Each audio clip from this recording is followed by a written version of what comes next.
let me get that in here real quick.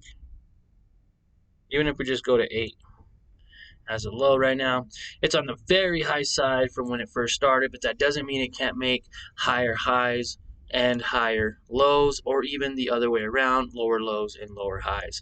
So if I were to take this line and graph it out, maybe over the course of time here, it appears like it might be able to go up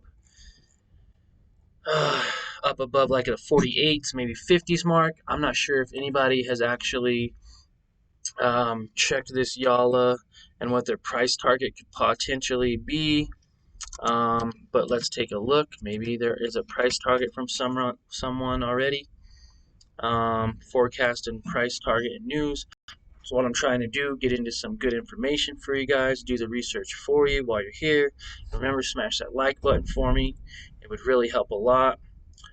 Volume right now is 107,000 shares. Average volume is 2.7 million. Market cap's 4.3 billion. So they've definitely made quite a bit of money so far.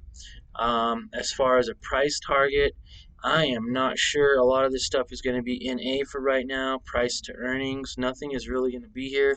So we're going to have to give it just a little bit more time until we can do some more research on it. So pretty cool. That's what we have going on. And remember, guys, never trade in something you don't know. Always make sure you double check. If you don't know something, right now it looks like their ratings are a hold. Consensus rating is showing a 2.